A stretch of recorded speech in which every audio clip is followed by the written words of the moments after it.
billahi minasyaitonir rajim. Bismillahirrahmanirrahim. Walau tara idh wuqifu 'alan nari faqalu ya wailatana nuraddu wa la nukadziba bi ayati rabbina wa nakuna minal mu'minin bal bada lahum ma kanu yukhfuna min qablu walau ruddu la'adu lima nuhu anhu wa innahum lakadzibun. Dan seandainya engkau wahai Muhammad melihat ketika mereka orang-orang kafir itu dihadapkan ke neraka, maka orang-orang kafir akan menyesal dan berkata, seandainya kami dikembalikan ke dunia, tentu kami tidak akan mendustakan ayat-ayat Tuhan kami serta menjadi orang-orang yang beriman. Tetapi sebenarnya bagi mereka telah nyata kejahatan yang mereka sembunyikan dahulu di dunia.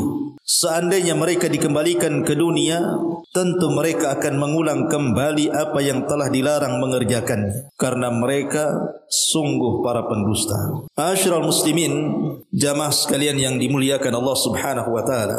Di dalam ayat ini Allah Subhanahu wa taala hendak menjelaskan tentang penyesalan orang-orang kafir pada hari kiamat. Bahwa orang-orang kafir pada hari kiamat, mereka akan mencela diri-diri mereka dan mengatakan, ya wailatana nuraddu wa la nukadziba bi ayatina. Duhai kiranya kami dikembalikan ke dunia, tentu kami tidak akan mendustakan ayat-ayat Rabb kami. Tapi apakah manfaat penyesalan itu? Sama sekali tidak. Tidak manfaat penyesalan mereka pada hari kiamat. Bicara tentang penyesalan pada hari kiamat, sebenarnya penyesalan itu bukan hanya terjadi kepada orang-orang kafir saja. Orang-orang yang beriman juga mereka menyesal. Bahkan para malaikat sendiri menyesal. Makanya ketika terjadi kehancuran alam semesta, apa yang dikatakan para malaikat? Malaikat mengatakan, subhanak ma'abadna haqqa ibadati. Maha suci engkau ya Allah, sungguh kami tidak benar-benar beribadah kepadamu saat berada di dunia. Ini ucapan malaikat. Kalau para malaikat saja menyesal setelah terjadinya kiamat, mereka mengatakan, subhanak, maha suci engkau ya Rabb, ma'abadna haqqa ibadati. Kami tidak beribadah kepadamu dengan sebenar-benar ibadah. Padahal malaikat itu, mereka tidak ada syahwat dalam hatinya. Artinya mereka tidak pernah melakukan dosa.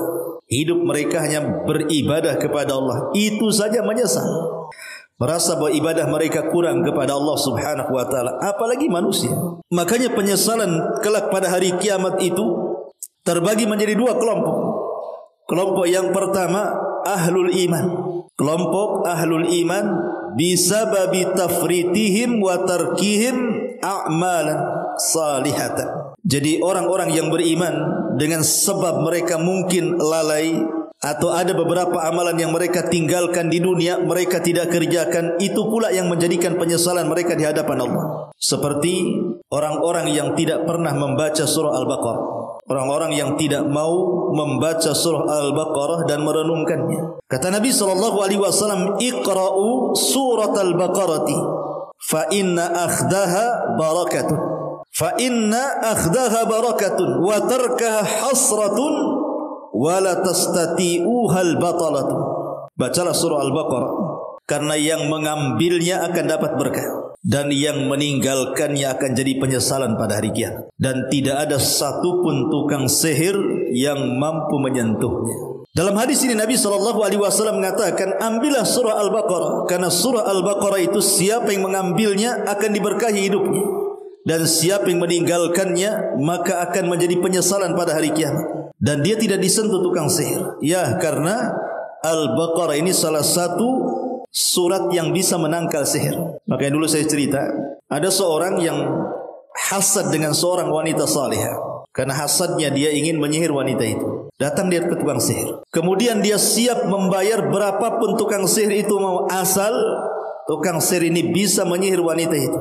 Selang beberapa hari tukang sihir itu angkat tangan dan mengatakan, aku tidak bisa menyihir wanita itu, saya kembalikan maharnya. Tetapi kalau engkau mau, saya punya guru, dia guru sihir saya, mudah-mudahan guru saya bisa menyihirnya, karena ilmunya di atas saya. Datang dia ke gurunya, tapi rupanya gurunya juga angkat tangan dan tidak bisa menyihirnya. Akhirnya sang guru sihir ini mengatakan, saya punya kawan jauh lebih hebat sihirnya dibandingkan aku, tapi mahal harganya. Maharnya cukup mahal. Tetapi karena dia sudah kadung hasad ingin menyihir wanita itu, tetap saja datang kepada pakar sihir itu. Rupanya yang pakar sihir itu pun angkatannya tidak sanggup menyihir wanita itu. Bahkan dia mengatakan, demi Allah aku sudah mengerahkan kerjasama dengan jinnul maradah. Jin maradah itu jin yang paling jahat dari kalangan jin kafir. Aku sudah bekerja sama dengan maradatul jin, tapi maradatul jin tidak bisa mendekati wanita itu. Laki-laki ini bertanya kepada tukang sihir, kenapa tidak bisa disentuh dengan sihir kalian wanita itu? Kemudian pakar sihir ini mengatakan, demi Allah, karena wanita itu setiap malam membaca surah Al-Baqarah, sehingga tidak bisa aku sentuh. Inilah makna wala tastati'uhal batala. Tidak mungkin tukang sihir menyentuh orang yang melanggengkan membaca surah Al-Baqarah. Syahidnya di sini apa? Fa inna akhdaha barakah wa tarkaha hasrata. Siapa yang mengambilnya akan jadi berkah hidupnya, dan siapa yang meninggalkannya akan menjadi penyesalan pada hari kiamat. Ini yang pertama. Yang kedua, penyesalan orang-orang yang beriman, hasratu ashabil majalis allati takhlu min dzikrillahi was salati ala Rasulillah sallallahu alaihi wasallam. Penyesalan orang-orang yang bermajlis di mana dalam majlis itu tidak ada zikir kepada Allah. Di dalam majlis itu tidak ada salawat kepada Nabi sallallahu alaihi wasallam. Kata Nabi sallallahu alaihi wasallam, "Ma qa'ada qaumun maq'adan lam yadhkuru fiha Allah wa yusallu 'ala an-nabi illa kana 'alaihim hasratan yaumal qiyamah wa in dakhalul jannata lis-sawab." Tidaklah satu kaum berkumpul, tapi perkumpulan itu tidak ada zikir kepada Allah dan tidak ada salawat di dalamnya, kecuali majlis itu akan menjadi penyesalan dia pada hari kiamat. Walaupun mereka masuk surga, tetap mereka menyesal. Kenapa dalam setiap perkumpulan mereka tidak ada zikir di situ? Perkumpulan itu kan macam-macam, perkumpulan keluarga, perkumpulan mungkin antum sesama pengusaha, sesama kawan, kumpul di mana, reuni di mana, ngobrol sama siapa, kan itu kan disebut majelis juga. Makanya pentingnya seseorang itu memperhatikan adab pada majelis. Salah satunya adalah jangan sampai tidak ada zikir kepada Allah dan tidak ada salawat kepada Nabi SAW, karena ini jadi penyesalan pada hari kiamat bagi orang-orang yang beriman walaupun mereka masuk surga. Kemudian juga yang ketiga, man harasa 'alal imarati wal mansib. Orang-orang yang mereka berambisi untuk memiliki sebuah jabatan kepemimpinan. Kata Nabi sallallahu alaihi wasallam, "Innakum satahrusuna 'alal imarati." Satu hari kalian pasti akan mengejar kepemimpinan. Kita lihat di tahun-tahun politik negeri kita saja, orang-orang yang berambisi untuk menjadi pemimpin itu nampak. Kampanye sana sini, cari dukungan, relasi gitu ya, silaturahim ke sana kemari, nampak kan gitu ya. Kalau yang seperti itu bukan bentuk bahwa mereka itu sangat kepengen dengan kepemimpinan, apa namanya? Lah nanti kata Nabi SAW, kalian satahrusuna 'alal imam. Kalian akan berlomba-lomba mengejar kepemimpinan. Pilih saya, jangan pilih dia, itu bahasanya.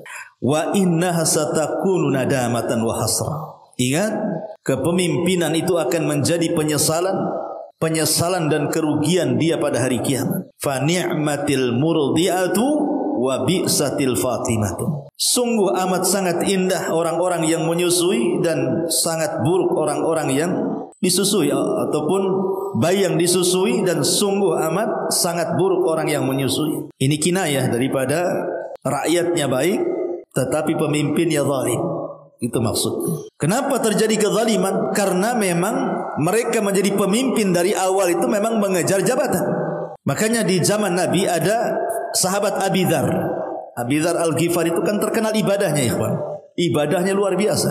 Siapa yang tidak kenal Abi Dzar Al-Ghifari?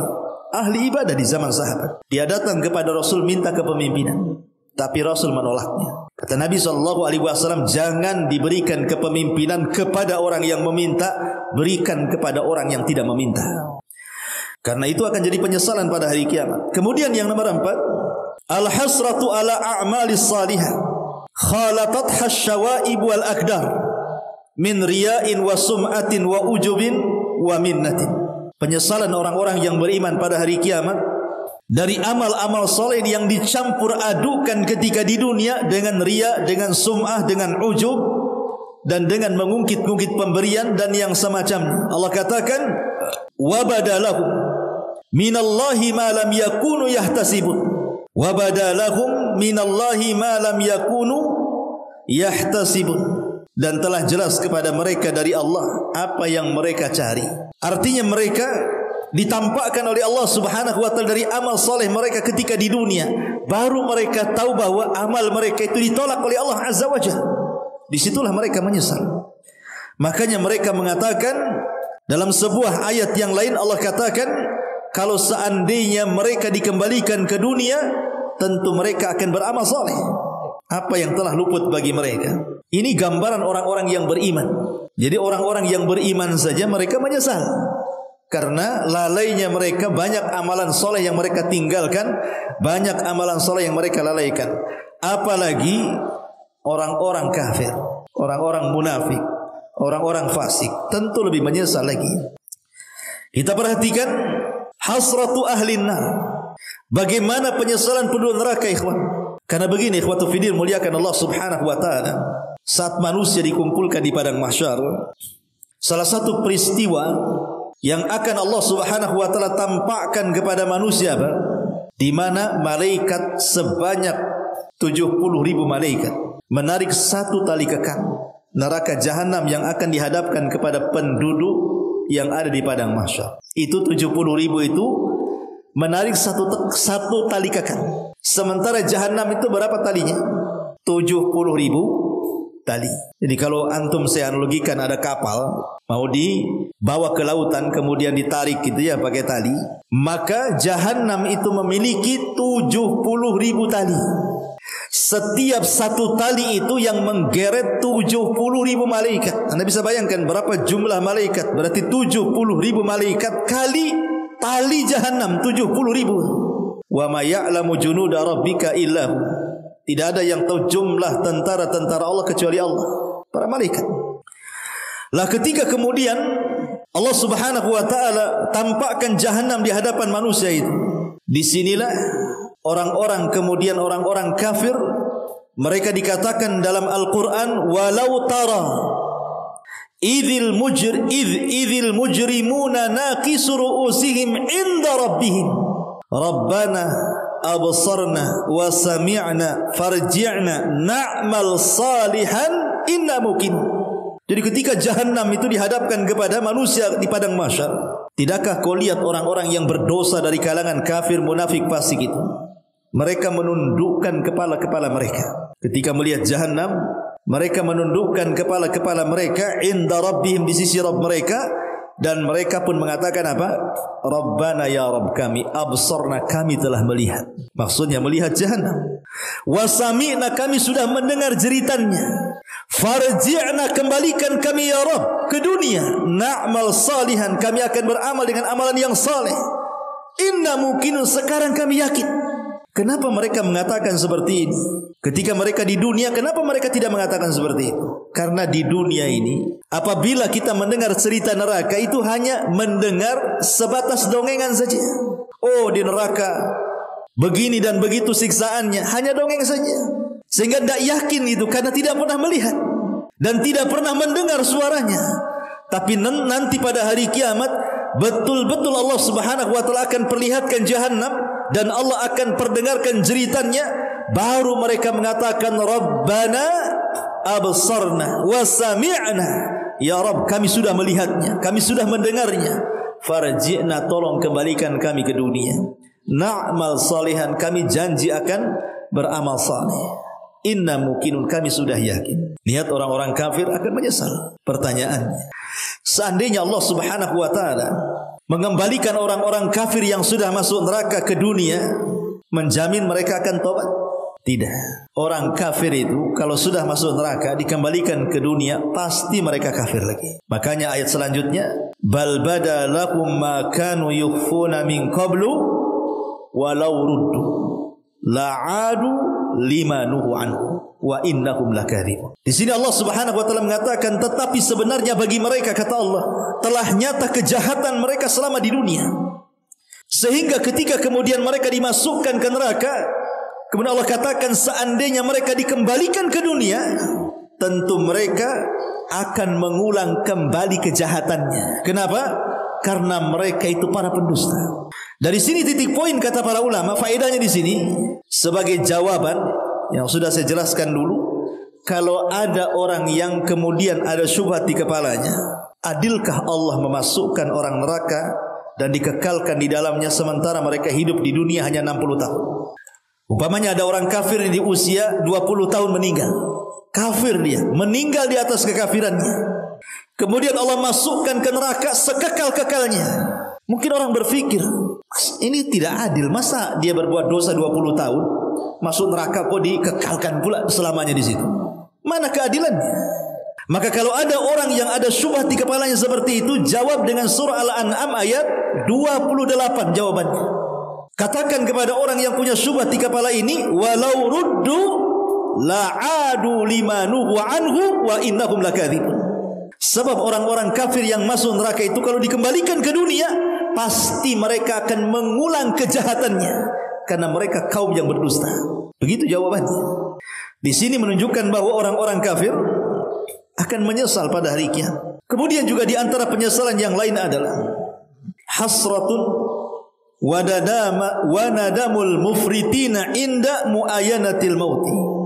Jangan lagi cerita pada hari kiamat.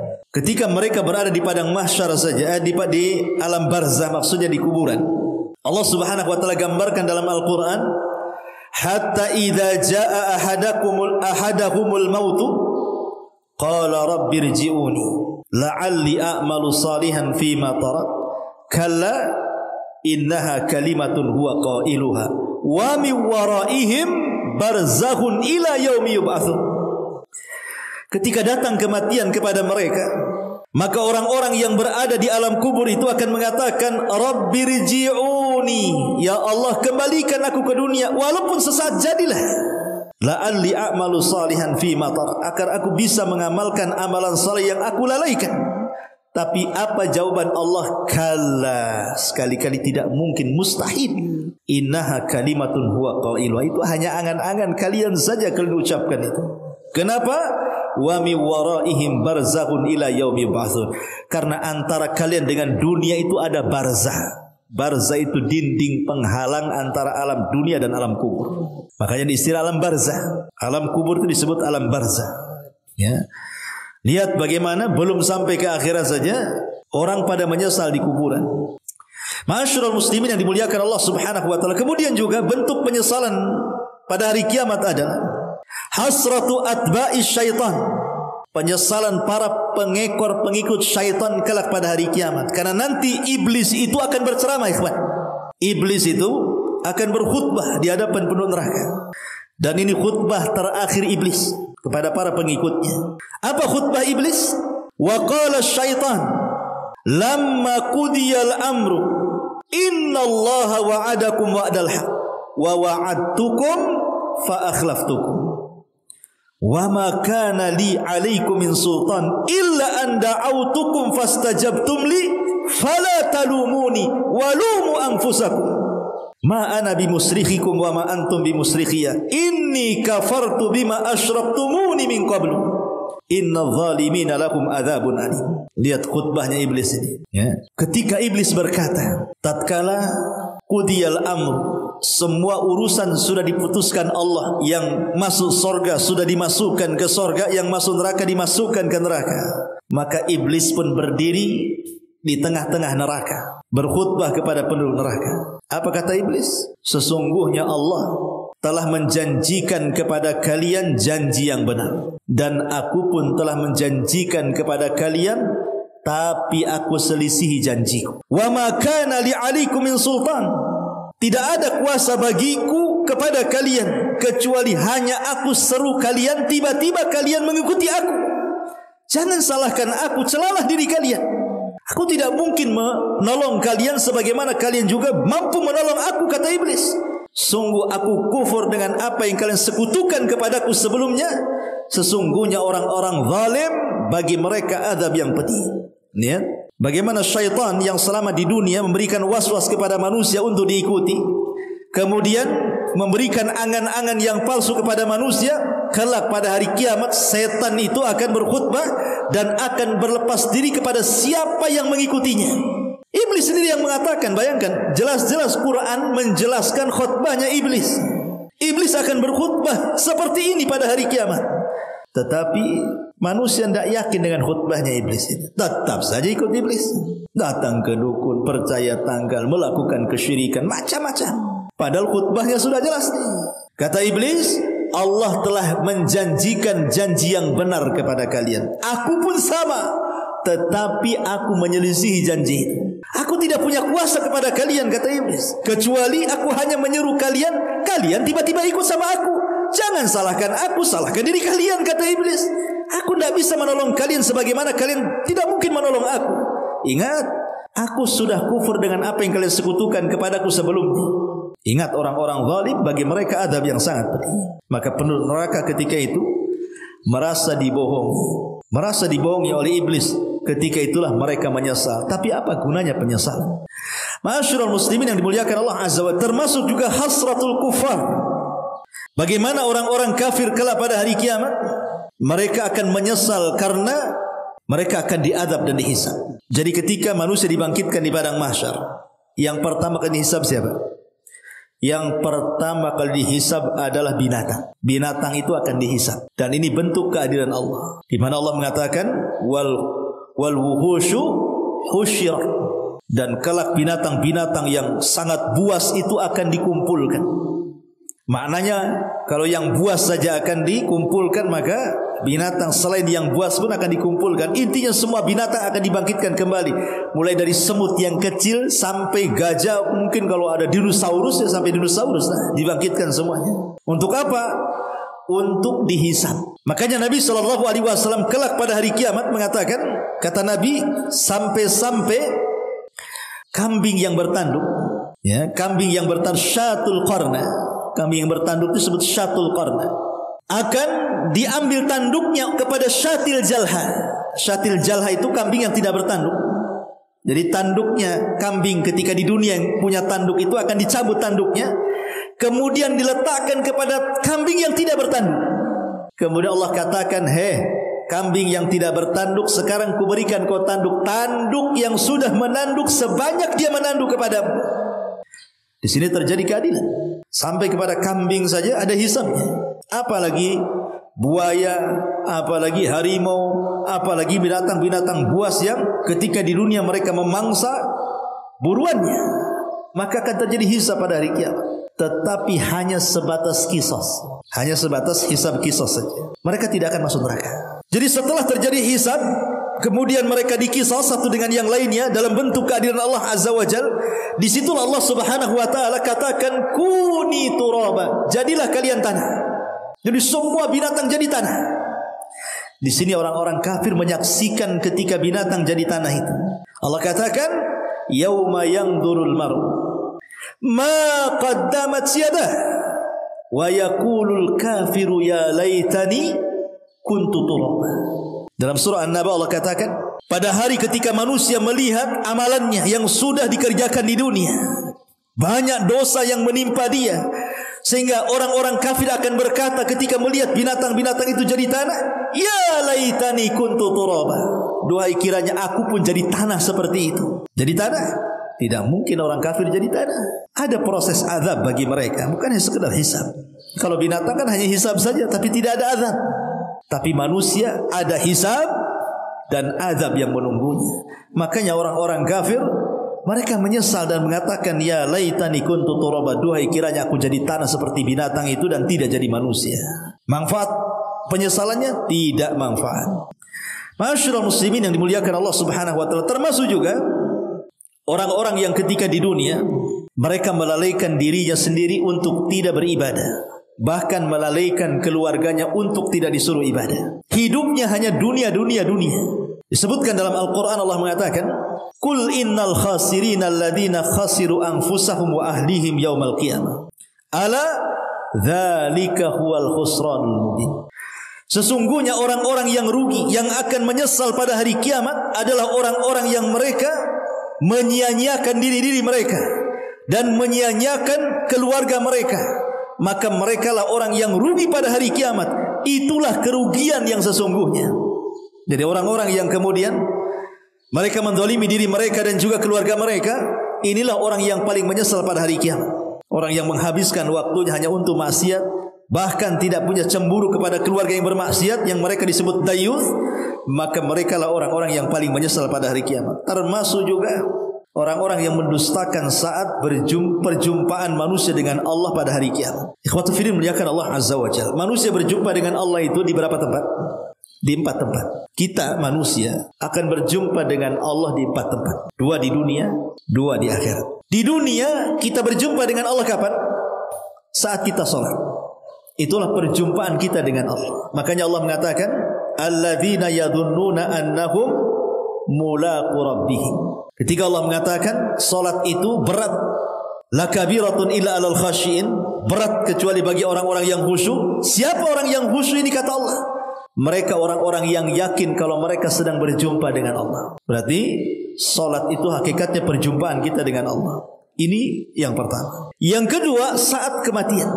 Ketika ruh seorang mukmin, dalam hadis Bara bin Azib yang panjang itu, ruhnya seorang mukmin itu akan dinaikkan ke langit dan catatan mengikuti di bawahnya. Kemudian menembus langit pertama, kedua sampai ke-7. Kemudian ruh itu diperjumpakan dengan Allah dan Allah katakan kembalikan ruh ke dalam jasadnya, angkat catatannya fil illiyin. Dan ini perjumpaan yang kedua seorang mukmin dengan Allah saat sakaratul maut, saat kematian. Kemudian yang ketiga perjumpaan Allah Subhanahu wa taala saat manusia dikumpulkan di padang mahsyar, saat Allah Subhanahu wa taala mendatangkan jahannam. Di sini Allah Subhanahu wa taala akan menemui manusia. Ada yang mengatakan bahwa yang memandang Allah saat itu hanyalah orang-orang yang beriman. Orang-orang kafir tidak bisa memandang, karena memandang Allah itu bagian daripada ziyadatun ni'mah, tambahan nikmat. Tapi ada juga yang mengatakan orang kafir tetap melihat, tetapi dengan penglihatan bagaikan pesakitan di hadapan hakim yang akan memutuskan sebuah putusan. Marah dalam kondisi marah. Tetapi ketika itu, ketika Allah Subhanahu wa taala menghadirkan dirinya, baru menyingkapkan betisnya. Ya, Allah itu baru menyingkapkan betisnya. Orang-orang yang beriman, para nabi, orang-orang saleh, mereka langsung tersungkur sujud.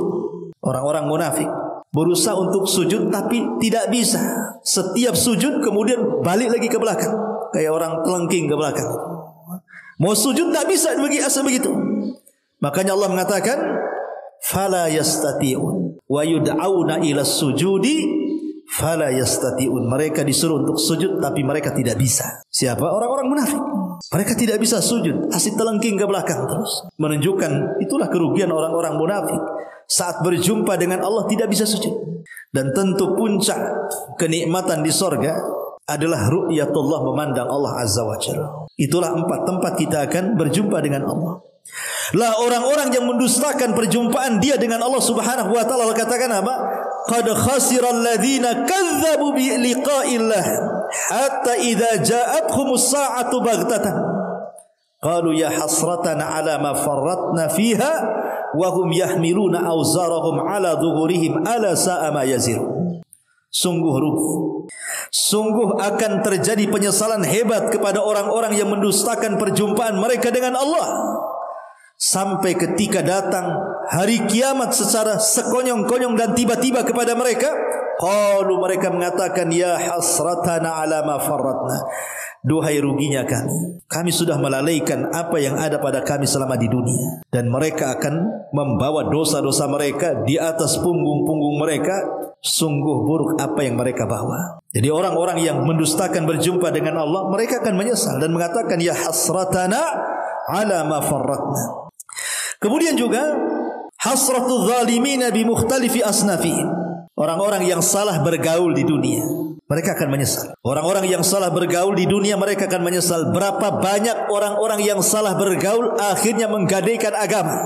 Seorang wanita cari suami, yang penting kaya, yang penting oke, walaupun kafir tidak ada masalah. Kemudian nikah, kafirlah dia, ikut agama suami. Betapa banyak yang seperti itu. Ya, dan ini dialami. Dan di Batam ini paling banyak orang yang murtad gara-gara pernikahan kan. Banyak sekali. Dulu saya ceritakan, saya punya tetangga di Batam Center itu. Subhanallah, wanita muslimah nikah dengan seorang laki-laki Nasrani. Kemudian setelah banyak anaknya, laki-laki ini maksa wanita itu untuk masuk agamanya. Kalau tidak dicerainya. Dan dibawa anak-anaknya. Takut dia dengan suaminya dan takut anak-anaknya tidak menjadi hak asuhnya, akhirnya masuk ke agama Nasrani coba. Dan cerdas suaminya, setelah dia masuk ke agama Nasrani, dia rutinkan datang ke gereja. Betul-betul ditarbiyah. Ketika dia muslimah, tidak pernah datang ke pengajian. Tapi setelah masuk Nasrani, rajin pula dia ke gereja. Setelah rajin ke gereja, dia mengatakan, sungguh tenang agama baruku, katanya. Iyalah, ketika dia muslimah, kemana? Gak pernah hadir di majelis taklim. Ketika masuk Nasrani, rajin pula ke gereja. Iya, tenanglah. Tapi orang yang punya ilmu, punya pengetahuan tentang Islam, gak akan tenang masuk ke agama yang lain. Gak akan tenang. Kecuali kalau ditodong uruhnya mau lepas, ya mungkin kan itu. Itu pun terpaksa. Enak, anehnya ceritanya, endingnya kan begini. Jadi satu hari si suaminya ini selingkuh dia. Selingkuh dengan wanita muslimah. Akhirnya ketahuan sama istri yang sudah murtad ini. Wow, perang hebat. Tak.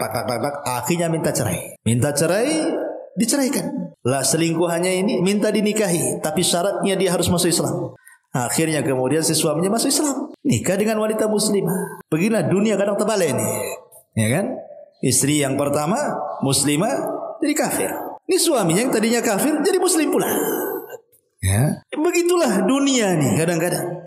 Lah orang yang salah kawan nanti pada hari kiamat ini, maka mereka akan menyesal dan Allah katakan wa yauma ya'addu dzalimu ala yadayhi yaqulu ya laitani ittakhadtu ma'ar rasuli sabila. Nanti pada hari kiamat orang-orang zalim itu mereka akan menggigit jarinya dalam bentuk penyesalan dan mereka mengatakan, duhai kiranya aku menjadikan si fulan itu teman saya.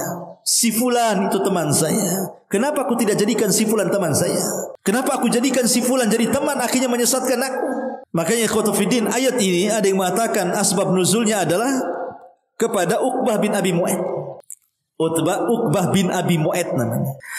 Uqbah bin Abi Mu'ayt ini seorang penjaga, seorang penyair Arab terkenal gitu. Jadi ketika dia mendengar Al-Quran dibacakan Rasul, suka dia. Tapi dia tidak masuk Islam. Dia suka saja dengan Quran gitu saja. Akhirnya karena saking sukanya dengan Quran yang dibaca Rasul, maka Nabi jadi idolanya. Tapi tidak masuk Islam. Hanya suka dengan Quran gitu saja. Uqbah bin Abi Mu'ayt. Jadi suatu hari dia ingin memuliakan Nabi. Karena dia sering mendengar wahyu, didengarnya kan, suka akhirnya. Dia ingin menghormati Nabi, diundang makan di rumahnya. Akhirnya makanannya yang lezat-lezat semua disediain gitu ya, macam-macam makanan disediain. Maka Rasul pun datang undangan Uqbah bin Abi Mu'ayt. Sampai di rumah Rasul tak mau makan. Kata Uqbah, tolonglah makan. Kata Rasul, tidak. Kenapa kau tidak mau makan makananku? Dan aib, ingat, tamu yang tidak makan itu aib masalahnya. Jadi kata Uqbah bin Abi, kenapa kau tak makan? Kata Rasul, karena kau kafir, katanya. Kau musyrik. Coba kau mengucapkan 2 kalimat syahadat, ku makan semua ini, katanya Rasul.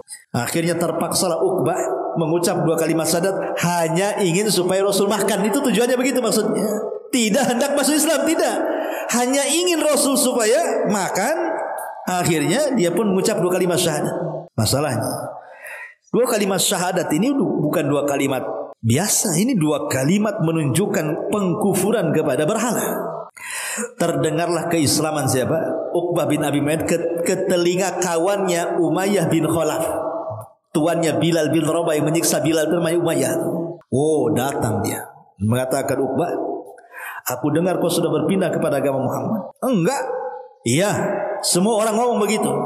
Sekarang engkau saya keluarkan dari gengku, katanya. Gak mau, jangan berkawan lagi dengan saya. Nah, Umayyah ini tokoh besar, pengaruhnya besar, orang kaya, ya kan?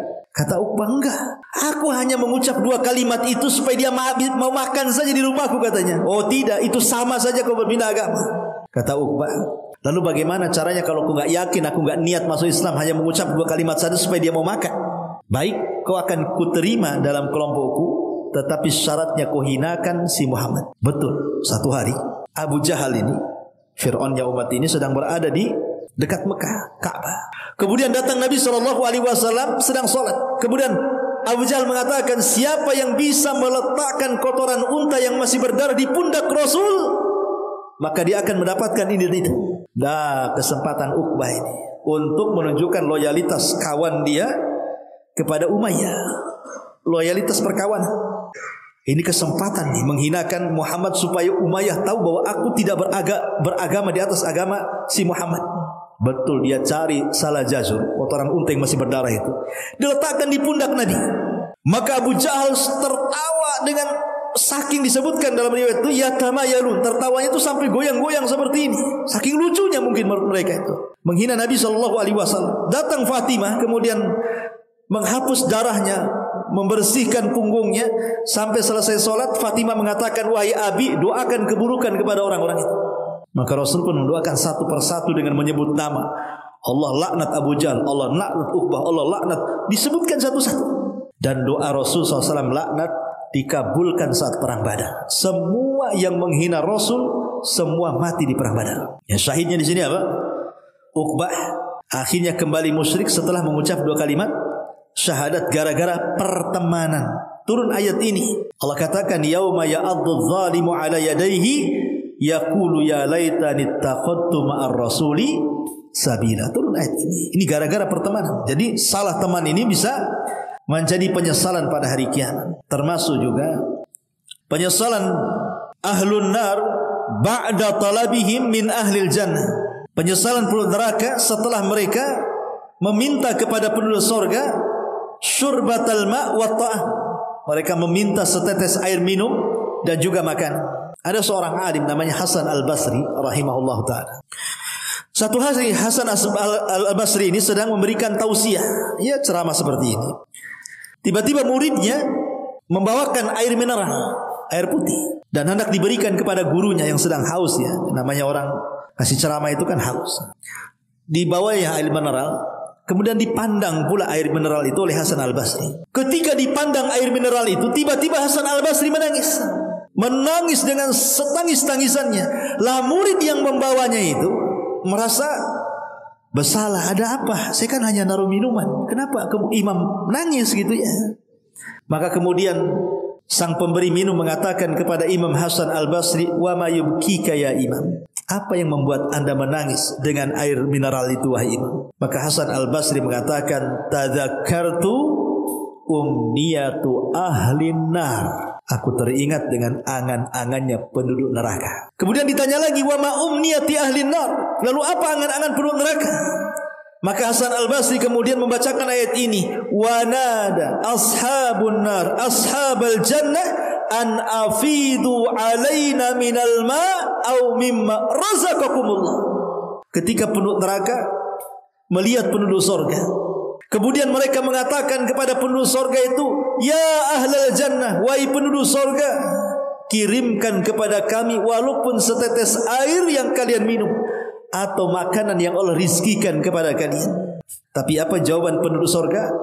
Qalu innallaha harramahum 'alal kafirin. Allah sudah haramkan keduanya kepada orang kafir. Sorry, tidak ada lagi makanan minuman untuk kalian. Lihat ulama itu nengok sesuatu saja bisa jadi ibrah. Nengok air putih lah bisa jadi ibrah. Ini kita nengok apa aja nggak ada yang jadi ibrah. Masyaallah muslimin yang dimuliakan Allah Azza wa Jalla. Kemudian juga di antara penyesalan-penyesalan yang lain adalah penyesalan muhdatsatun wa mubtadi'atun. Orang-orang yang suka melakukan hal-hal yang baru dalam Islam, ahli bid'ah. Orang yang suka mengerjakan hal-hal yang tidak diajarkan Rasul, perkara-perkara baru dalam agama. Allah Subhanahu wa taala mengatakan, "Qul hal nunabbiukum bil akhsarina a'mala alladzina dhalla sa'yuhum fil hayatid dunya wa hum yahsabuna annahum yuhsinuna sun'a." Katakan ya Muhammad, maukah aku habarkan kepada kalian serugi-ruginya amalan? Kalian akan menyesal pada hari kiamat. Apa serugi-ruginya amalan itu? Alladzina dhalla sa'yuhum fil hayatid dunya. Orang-orang yang menghabiskan usahanya dalam kehidupan dunia. Lihat orang-orang yang mereka melakukan sesuatu yang tidak dicontohkan Nabi. Semangatnya luar biasa. Ya, berzikir, bahkan mereka mengeluarkan biaya, waktu, tenaga. Padahal ada contohnya.